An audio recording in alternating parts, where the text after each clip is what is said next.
Welcome back to this channel. It's Rose, an internet psychic medium and spiritual advisor, and today I'm in my kitchen thinking, downloading, understanding, evolving, and I figured, let's chit chat because I had a thought and I was like, oh my gosh, I want to share that thought. And what I was thinking was, well, one, people really don't see the world the same way. There's so many different perspectives. But these perspectives are beautiful, but it also leads to different realities that people are experiencing, right? Like not everyone is experiencing the same reality. My simulation is not your simulation, and your simulation is not my simulation. Now, due to our agreement as souls, right, our contracts as souls, we have decided at this point in time to have an overlap of simulation, but our simulations are very different. And kind of what made me realize that was I was watching this live reading on YouTube. This channel, her name is Kino Tarot. She's just so adorable. She was doing like live free readings, and so I was just watching. And someone had asked a question. They had said, "I want to do an exchange program in Japan. Will I get to do the exchange program in Japan?" So that was the question. So they said they want to do it, right? And then they were like, will I get to do it? And that was the question. And she was so gracious, the Kino Tarot. She was like, yeah, sure, I'll look into that for you. And then as I'm watching it, like Mystic Rain kicked in and I was like, well, do you want to? Like, do you want to do it, right?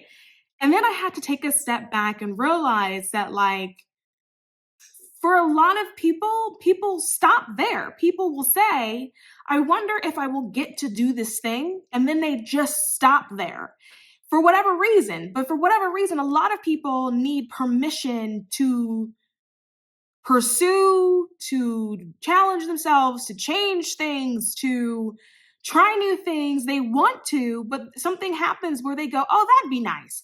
But the trip from that'd be nice to actual execution doesn't necessarily always happen to people.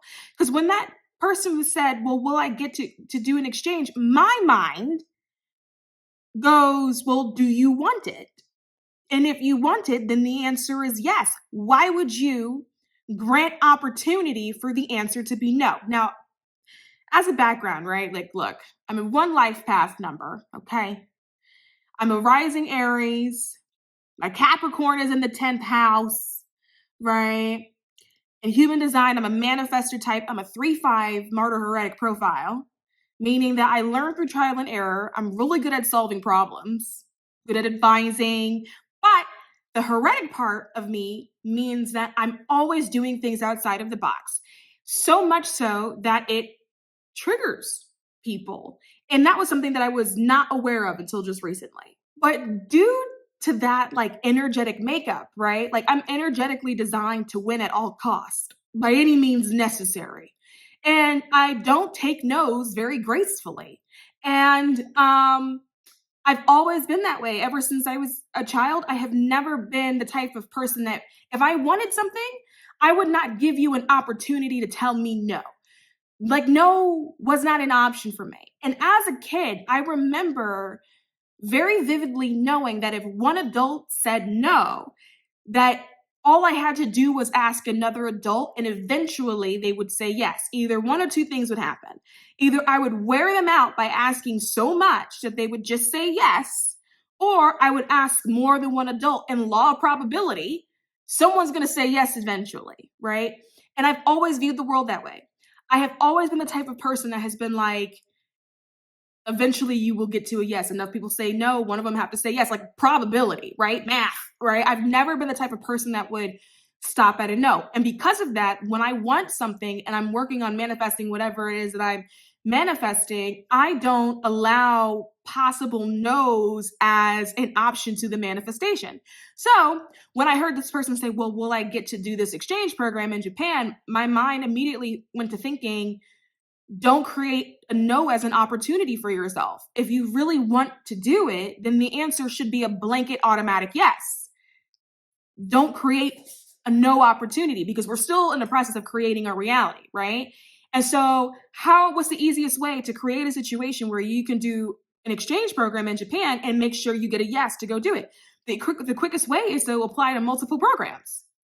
Because if you apply to one program, right, 50-50 chance, you have a 50% chance that it's a no, but you also have a 50% chance that it's a yes. What are those percentages when you apply to 2 programs? And then you apply to 3 programs and 4 programs. How does the percentage change? What I do in my mind, I work with the percentages so I get it high enough where it's almost impossible to get a no.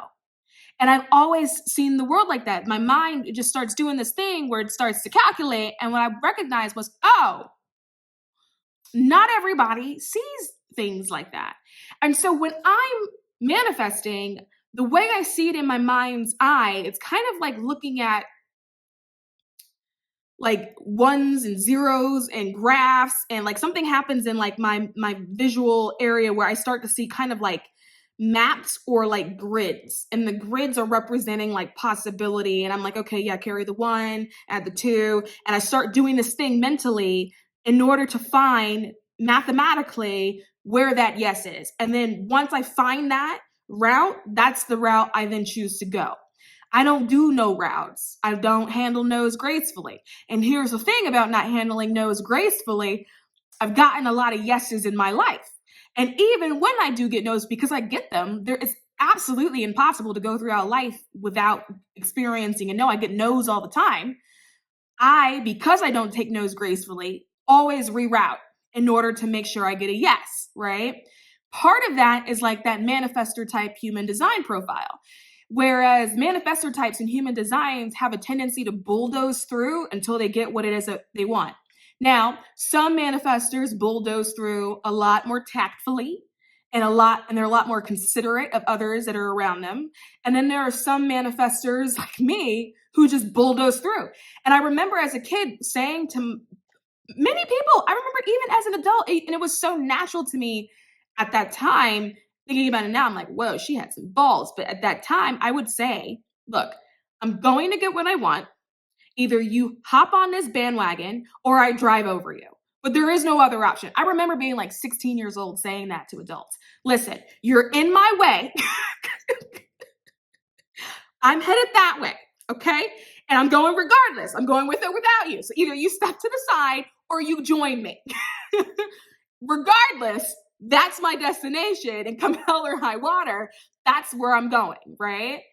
But coming more so into my spirituality and then understanding things like astrology and things like human design, I start to realize, oh no, you're just energetically built that way in order to do that. But there are a few things that I have learned by being that way that I think could actually help other people, right? So it's not that there's like an expectation that like you be that way, but like I've picked up some techniques. And one thing that I have a tendency to do is break the rules. And when I say break the rules, I don't mean like break the law, like be an outlaw and do things illegally. Absolutely not. Because I actually like structure and like actual legitimate rules. But when I say break the rule, I don't like arbitrary boundaries or arbitrary impasses or arbitrary I don't want to say rule because I don't want people to interpret rule to mean like a law, but whatever. I'm going to hope that we're smarter than that. I don't like arbitrary rules. I don't like things that have no basis, that have no justification, that have no real purpose outside of somebody was enjoying listening to themselves talk, and so therefore they created this rule. I don't like them. And so my brain has a tendency to toss them out. And it's like a very unconscious thing. Whenever I come across it, I toss it out. And being a manifestor type, because I'm trying to get something done, whenever I see things in my path that may appear to be a wall or an impasse to somebody else, to me, mentally, I toss it out, right? So for example, let's say we're manifesting, things are going great. We come to a challenge, right? People see that as a wall, and then that's where they stop. They go, oh crap, there's a wall. I don't know how to get through the wall. A lot of people's thinking, they go, I don't know how to get through the wall. Whereas my brain goes, okay, how high is it? Can I jump? Can I fly? Can somebody rent me a helicopter for a minute? How wide is it? Can I reasonably walk around it? No. And if I can't do all of those things, my brain goes, dig a tunnel. Like, go under the wall, right? Like my mind immediately starts to disassemble challenges that may be in the way. And what I'm starting to realize is that a lot of people, the mind doesn't work like that for. A lot of people see the challenge and reasonably stop, because what do? There's a wall in front of you, right? Not everyone is bulldozing through a wall, whereas someone like me is like, somebody give me a caterpillar, okay? Someone give me one of those diggers. I want all of the tools and I need a construction team. And I will assemble, and I'm fast, right, at assembling it in order to get through whatever this thing is, because I don't take no's gracefully, right? But by doing that, it breaks the rules. So when you see a wall, the rule of a wall is to not pass. That's why it's there. So you don't pass through it, right? Whereas someone like me, because you're breaking the rules, then fine, I won't pass it. I'll go under it. I didn't pass through it. I went under it. I didn't pass through it. I went over it. I didn't pass through it. I went around it. So when I'm saying break the rules, I mean like that, because that is what metaphysics is. We have to understand that like rules and limitations is something that's created by humanity. It's a human thing. It doesn't exist in metaphysics. Metaphysics, everything is infinite, right? And so if it's infinite, then rules, it just does, those two things just don't go together. And so, for example, let's take like a triangle. Bear with me here. Just like what people think would be a triangle, right? When I say, what is a triangle? People will go, oh, it's a thing that has three sides. It has to have three sides, and each side has to meet and form a point. That's a triangle. If there's no three sides, then there is no triangle, right? People don't necessarily think that, what if those three sides of a triangle are simply three sides that make up or create the container that hold the triangle? What if the triangle is really all of that stuff on the inside of those three lines? What if the triangle is just the container, right? Those three lines are the container for the triangle itself, which is everything inside of it, right? Because everything inside of a triangle is called a plane.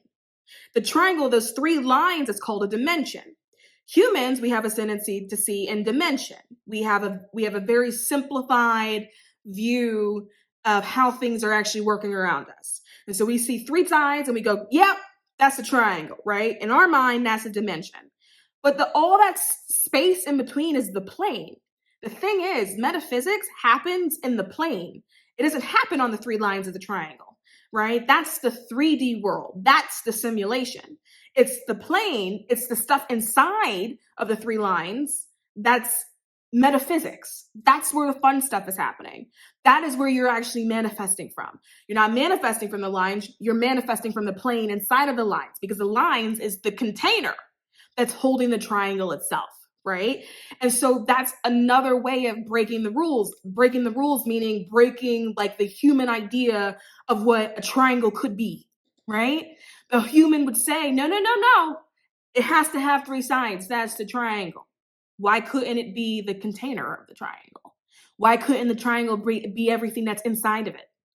And if it's everything inside of it, then that's something that has a whole new set of rules, because we don't have rules that govern everything inside of it. But you know what does? Metaphysics. Metaphysics have rules that govern everything inside of it. And that's because modern day geometry and modern day physics is very materialistic. If it can't produce like tangible examples for why something is, then it does this really ignorant thing of writing off the entire idea as a whole, and it gets rid of the fact that like anything else, or there's any other knowledge or reality that could actually exist, right? So my mind is always going, where's the plane? I don't care about the triangle. Even if you're thinking about a square has to have four sides. That's great. I don't care about the sides, right? Because the four sides is the container for the square. The fun part is everything inside of it. That's the plane. That's the metaphysics. I want to manifest from the plane, not from the lines, right?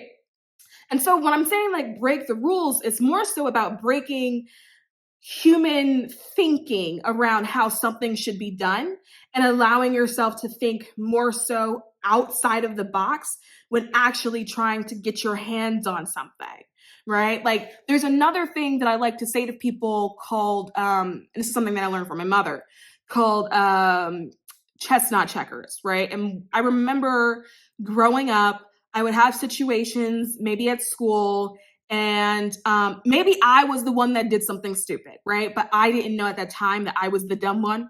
And I would go home and I would complain to my mother, and my mother would she would listen. She wouldn't say anything. She wouldn't offer up anything. She would wait until I get to the end of my story, and she would say to me, chess, not checkers. And then I'd be like, okay. And then she would just walk away. And then that would be the end of the discussion. And maybe a couple of months later, I'd come back with another situation. She would go, chess, not checkers. As I got older and I got sort of like in my late teens, she would then go, chess, not checkers. Learn how to play chess because right now you're playing checkers, right? And so it's something that's actually really deeply ingrained for me, and so ingrained in me. And so now how I see the world as a board game, a chess game. I'm playing chess, not checkers. And the beautiful thing about looking at the world that way is that the majority of people that you will come across are actually playing checkers, right? Whereas you're playing chess. Life is a game of strategy just in general. And so if you are looking at it as a game of chess, as opposed to looking at it as a fast game of checkers, then you will get a lot farther. I've always been the type of person that said, oh, I can wait. I do prolonged gratification. Oh, I can wait because I've already played the game. I've already set up the chessboard. I already know how it's going to work. I already know I'm going to win. And so it doesn't matter when the manifestation comes because I know that I'm going to get it. And the reason why I like to view my life as a chessboard is because if it's my chessboard, if it's my game, I can design the rules of my game. I can also update the rules at any time, amend the rules at any time, get rid of the rules at any time. And because it's my game, due to it being my simulation, I can also create dynamics where I set rules for you and have no rules for me. So once you step on my chessboard, and I may have to lure you there, right? And when I say lure you, I don't mean like anything malicious. What's a really simple example? Okay, kids do this all the time with their parents. Let's say the kids want to go hang out at their friend's house. They're waiting for the kid, or they're waiting for their parent to come home so they can ask for permission. And what do a lot of us do, right? We would wait for the parent to be in a good mood, right? That was something that we would do. Or we would clean the house. We did something, right? To lessen the possibility of that particular parent saying, no, we couldn't go, right? And so the way that is in terms of like using the chess as like an analogy or a metaphor is, right, the board is now going to your friend's house. Winning the game, winning the chess game is successfully making it to your friend's house, right? So all the pieces being moved in that meantime is you asking permission from your parent, getting the approval, and then making it to your friend's house, right? Then that's when you can checkmate, right? And so the beginning of the game is the decision that you want to go. Then you start moving your pieces. Well, what do I need to move strategically that will improve my chances to making it to the other side of the board? For me, growing up, I had to make sure that house was clean. Don't let me ask for something and that house wasn't clean. Because not only could I not go, I would have my ass handed to me for the house not being cleaned, right? And so my chess moves was cleaning the house. That way, when my mother came home, and by her coming home, she now gets on my chessboard, right, to start playing the game, because it's a game. That's what kids do. You're bartering. It's a game. It's a negotiation, right? She now comes home from work. Boom. She's now on my chessboard. She's playing too. So if I say, hey, I want to go somewhere, she's going to start looking at all the things I didn't do. Did you do your homework? You didn't do your homework? And everything she's looking at to invalidate why I should go is her moving on the board. What you're doing with your own chessboard is getting rid of all of those possibilities, knocking all of those pieces off the board so the other person doesn't have the opportunity to get them, right? You've already gotten rid of them before they had the opportunity to get them. That's what I mean by playing on your own board. So when people step on your board, right, they've already lost because you've already did it. You've already figured out the rules. You've already gotten rid of the pieces versus what most people do, which is the opposite. They have a tendency to try to manifest from other people's boards and then don't know why they're not winning, right? So using the same example, I want to go to my friend's house. My mother's coming home from work. I do nothing. There's no level of strategy. There's no thinking. I'm just sitting there on the couch, okay, watching cartoons after school, thinking that, okay, I'm gonna go to my friend's house. I'm just gonna ask my mother when she comes home. My mother comes home. I didn't move any pieces on the board. She comes home. She's standing on the board. Guess who now owns the board? She does. Right? Because I didn't knock pieces off and start playing prior to her arrival to the board. Now she owns the board. And so what happens? She starts looking at all the pieces. You didn't clean this house. You didn't do your homework. Did you get in trouble in school?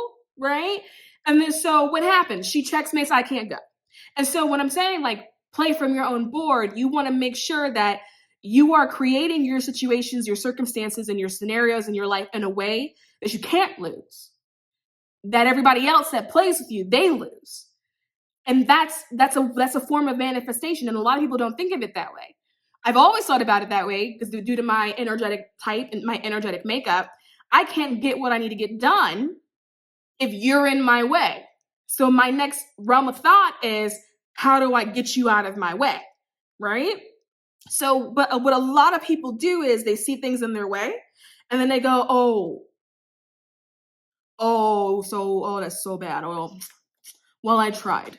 And then they stop because they hit an impasse. I can't go through the wall. You're right. You can't go through the wall, but you can go over it. If it's short enough, you can go around it. You can dig a tunnel underneath it, right? You can't go through the wall. You're right. That's the thing, but there's a lot of other things that you can do.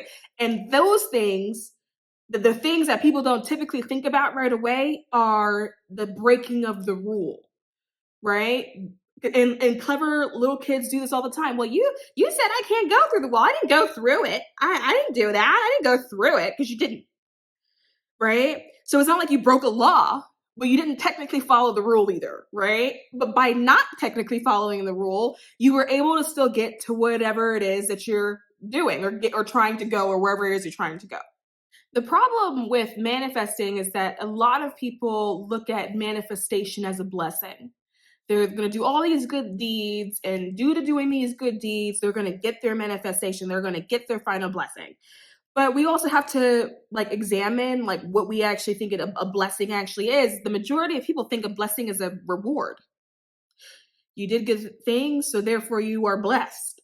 A blessing is not a reward. It does not operate on a reward system. A blessing is simply one of the many ways that life chooses to express itself. Right? And so if you stop looking at a blessing that needs to be bestowed upon you, and you start looking at a blessing as something that is just a form of life expression, because that's just how life does things, right? It's a form of energy, and that's just how it likes to play itself out, then you can get more of those. You don't have to be in a situation where you're waiting. A lot of people, when they're trying to manifest, are waiting. They're waiting to be blessed. And so they play a very passive role in that manifestation, right? Versus doing things that they can in order to bring it in themselves. Because remember, you're still a creator. It's still your simulation.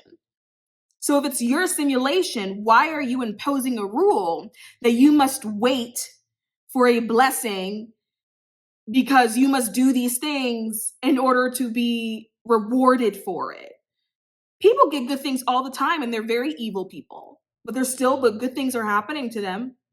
So that tells you that blessings don't operate on a reward system. Now, it does when you start factoring in the church, because the church wants you to behave a certain way, right? So you do these things and God will bless you, right? But blessings is not a reward system. Blessing is a form of manifestation. It's just how something manifests, how something shows up, how life expresses itself, right? And so if you're looking at it from that perspective, you're not necessarily waiting for it to happen to you. You're going out there getting it on your own. You are making things happen for yourself, as opposed to hoping and praying that it'll happen to you. And then what happens? 1 year goes by, and then what happens, or what you wanted didn't come. 2 years goes by, what you wanted didn't come. 3 years goes by, what you wanted didn't come. Now you're over here upset because you feel like you're actually not manifesting, or you're not getting your blessings, without realizing that you can take blessings if you want them. because a blessing is not a reward. It's not operating on a reward system. A blessing is just a stream of energy. And if you like that kind of stream of energy, then you are more than welcome to use it, right? And that is another example of breaking the rules, because the rule is, by society will teach you that a blessing is something that you must earn, right? Out of the box thinking is that a blessing is simply a form of expression that you can take if you want it enough, right? And so if you change your relationship to what you view a blessing is, it comes faster and they come more often, because you're not sitting there waiting around like a martyr hoping that something good happens to you. You are creating good in your life yourself. And so this brings me back to the young lady that said, will I get to study, or will I get to do an exchange program in Japan? Do you want to? And if the answer is yes, and this literally can apply to anything, if it's something that you want, then create a situation, create the chessboard in such a way where probability makes it difficult to say no. You have configured all of the pieces, all the variables in a way where no is not an option, because probability-wise, it's just not an option, right? You don't have to be subjected to what life has to give to you, or subjected to what other people are going to give to you, or subjected to what other people may one day bestow upon you or bless you with, because it's your life and it's your simulation. And if you've currently been living in a simulation that's been passive, where you've been living more passively, because it's your simulation and it's your game, you can rewrite that. If you're like, wait a minute, actually, I have been living passively, I would prefer to be a more active player in my own game, because right now I'm acting like an NPC, right? A non-playable character. I would rather be an active player in my own game. Because it's your game, you can rewrite the rule and now make yourself active. I don't like people in my simulation. Never did. As a kid, it doesn't work for me. Because in my mind, I've always had this thing that if you're in my simulation, you're going to fuck it up. I don't want you touching my stuff, right? Or my energy stuff. I don't want you in the way, because I'm manifesting, I'm moving, I'm busy bulldozing, and I don't need you in my simulation erecting walls. I'm tearing it down anyway, but you're slowing me down by making me have to tear it down, right? But by doing that, I get a lot of the things that I actually want to have. Now, I will say this. When you take an active role in your simulation, not everyone's going to like that, right? Not everyone that comes across your simulation is going to like that, because what you're doing is now challenging them to look at themselves and to assess whether or not they are, in fact, NPCs in their own game too. And a lot of people are. And also too, some of it's wiring, right? So being a more active participant is easier than others. I remember like being in high school, and I had this guidance counselor, and I used to always have these lofty ideas. Oh, I'm going to do this. I'm going to accomplish that. I'm going to be this. I'm going to be that. And I remember when I was like a sophomore, when I first got her as a guidance counselor, she would go, oh, okay, yeah, sure. Yeah, go for it. But then by the time I became a senior, and I would say the same thing, oh, I'm going to do this, I'm going to be that, she would go, oh, that's awesome. Like, go do it. Like, run. Like, yeah, go take care of that. And prior to graduating, because me and her got really close, she said to me, she said, I've been doing this job for over 30 years. And she said, kids say things all the time, because kids have imaginations. They always say that they're going to do this or do that or be this or whatever. And in my career, I never took any of the kids seriously, because no one ever did what they said they were going to do. She said, you are the first kid I ever had that said that they were going to accomplish something, turned around, and it was done. And she was like, you are someone that can say that you're going to do something, and I have zero doubts that it'll be completed. And she was like, that was the first time that's ever happened to me, because I've always been the type of person that I'm like, yeah, I'm going to do that. People go, yeah, okay, that's nice. And then I turn around a week later. Like, when I tell you, I can create a business in 15 minutes. I'm talking legal paperwork, IRS documents, 15, 20 minutes, no problem. I've done it so many times. That firm sounds like a good idea. I'm going to do it. People go, no, you can't do that. You can't do that. By the time I look up from the computer, like, huh, what'd you say? It's done. And then what then happens is that I get so bored with the idea after that initial spark that then I go, I don't want it anymore. And then I turn it over. Like I just recently, because I have 2 nonprofits. That was one of those, I'm gonna save the world. Turned around, had 2 nonprofits, and then recently was like, I'm not interested in this anymore.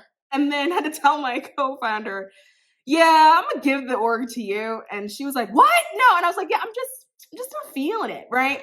So that's another thing about having a manifestor type as well. You do things and then you burn, because there's so much energy is required to initiate that after you're finished with that, you don't have anything left for the rest of it, right? But I can get those up and running 15, 20 minutes. And I'm talking 15, 20 minutes while eating chips and watching TV distracted, not even 15, 20 focused minutes. But a lot of people will say, oh, I want my own business. I want to start an LLC. Go, I don't know how to do the paperwork. And then they stop, and then it never gets fully created because they look at the challenge as a wall and they don't ask the questions that the majority of people don't ask. How do I go above it? How do I go around it? How do I go under it? Because there's always a way. I have yet to reach a point in life where I have not found a loophole to something, right? And so if you're manifesting and you're trying to get things and things are not working for you, I would suggest you start asking yourself, where's the loophole? Because there always is one. And the reason why there's always a loophole is because it's a simulation, it's a game. And every game has cheat codes, right? So you have to remember for your simulation, where did you hide the cheat codes? Where's your loophole? Every game has a loophole. Every one that's created, right? So where's yours? Oh, this isn't working for me like this or the way I thought it would. That's fine. Where's your loophole, right? Also remember that just because it's not working in a certain way does not mean that you were off or that you were wrong about what it was that you were trying to do. It may just need to be tweaked. Maybe you're 1 degree off energetically. Doesn't mean that the whole idea needs to be thrown away with the bathwater, right? And so manifesting requires a level of persistence. People always say, well, how do you manifest? And there's a lot of ways that you can do it. Affirmations, people use it and it does work. But affirmations are also a passive way of doing it, right? Journaling, scripting, those things work. Vision boards, those things work. But they can be more passive ways of doing things. Or you can also take those methods and then pair them with active methods where after you write those things down and you do your affirmations, you then put your journal away, you put down your pen and you go, okay, now, where's that loophole? And you start looking for ways where you can then break the rule. Because the rules that are imposed, the limitations that are imposed that prevent people from getting whatever it is that they want are human limitations. Those are imposed by humanity. They don't exist outside of humanity. Manifestation is not something it's not a humanity thing. It's a metaphysics thing. So if you are using limitations in order to manifest, of course it's inefficient. Those two things, they don't go together. It's not the same kind of physics, right? Humanity is dealing with modern physics. Modern physics is materialistic.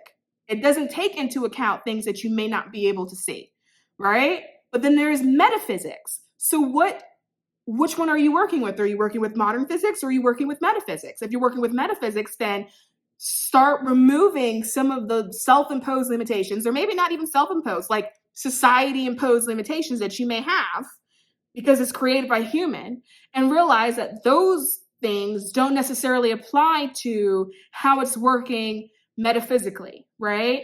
And start allowing yourself to release some of this indoctrination from the church. Like this whole idea and belief around the fact that a blessing is a reward when it's not. A blessing is just a form of energy. It's an energy stream. That's it.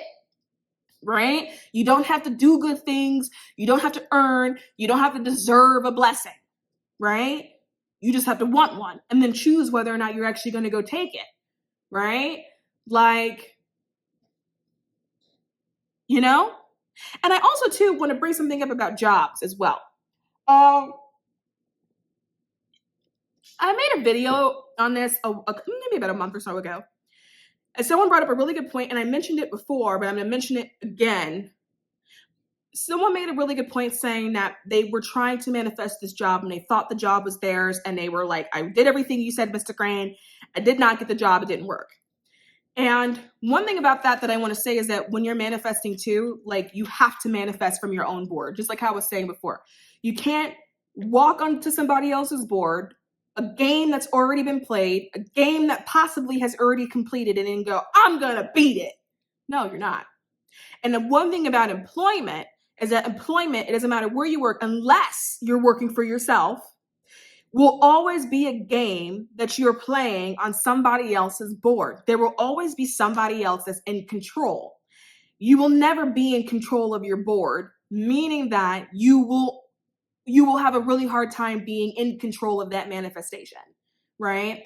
I also said before, and then we'll say again, jobs are modern day slavery. I'm not saying that as a way to convince people to go quit their jobs. I have a job too, but those are modern day slavery, right? You're talking about environments where you are expected to be somewhere for a certain amount of hours and you can only be sick for a couple of days out of the year, right? You can't do this, you can't do that. You're always being punished. It's like being sent to go stand in a corner, right? For the amount of, remember how they used to make you do that when you were a kid, where they used to just make you stand in a corner, and then the time frame was how old you were. Could you imagine some of you guys trying to stand in the corner now? Good God, you never make it out. But that's what work is. That's what jobs are. And so part of that too is your higher self is not going to help you manifest environments in which you're going to be miserable in. That's not what's happening. What you are doing is manifesting the resources that a job may give you in order for you to do things like survive, keep a roof over your head, eat, right? But you're not manifesting the limitation. Traditional employment is limitation. That's what it is, right? And so manifestation is meant to make your life bigger, to make it wider, to make it more expansive. So, but you're using that energy to manifest a limitation on your life. And sometimes it doesn't work out. You apply to a bunch of jobs and you don't get hired. And then you're like, my manifestation sucks. No, it doesn't, right? Your higher self is just not interested in manifesting limitation. But also you got on somebody else's chessboard that probably is complete already and thought you were going to win. Checkmate. No, honey. Mm-mm. No. Take it from look, the hiring process is a beast within itself, okay? And you have not won. The moment you submit an application to any employer, trust me when I tell you, you're on somebody else's board. Everything at that point is out of your hands. You're like at their mercy at that point, right? And so don't beat yourself up thinking that it's something that you're not doing, when really what it is that your higher self just doesn't want the limitation that actually comes with traditional employment, right? Your higher self is going to manifest things that bring you things that feel like peace and happiness and serenity and freedom, right? Traditional employment is literally the opposite of all of those things, right? And so I just wanted to put that out there for people that were experiencing or felt like they were experiencing hiccups when it comes to manifesting employment, that it's not, has nothing to do with your manifesting ability. It's just a different board game that somebody else owns. It's a different simulation that you're now joining, right? It's like Hunger Games. That whole thing was a simulation. The whole thing was a game, right? And all of them lost. There was no way you can beat it. And that's the same way with that. But when it comes to other things in your life that bring you joy and happiness and freedom, you know, when you're manifesting, figure out how you can break the rule. Figure out where your loophole is. Figure out where you left your cheat codes, right? Because you don't have to follow rules when manifesting something that you want. Rules are self-imposed and they are created by humans. And metaphysics has no interest in the limits that are created by humans. And know that when you want something, you can take it. Now, I'm not saying go steal it out of a Louis Vuitton, okay? But I am saying that you legally, okay, can take things that you want. You don't have to be blessed. You don't have to be rewarded for something. You are allowed on your own to go get the things that you want on your own. Know that in the process, some people won't like it, but that's because they're watching somebody else be fully within their power, exercising their power, and they probably haven't yet figured out what power means. And so they may not necessarily like it, right? Manifesting actively requires a level of bulldozing. Some people are more graceful at it than others. I have yet to learn the graceful aspect of it, okay? And people may not like that because they have to get pushed to the side a little bit. But if I could see that thing that I want right there and it's behind your head, then honey, move, right? So anyway, it's just my 2 cents. I have been babbling. And, do with that information what you want to do with it. I don't care. And, if you like what you see, subscribe to the channel. And if we don't meet again, I'll see you next lifetime.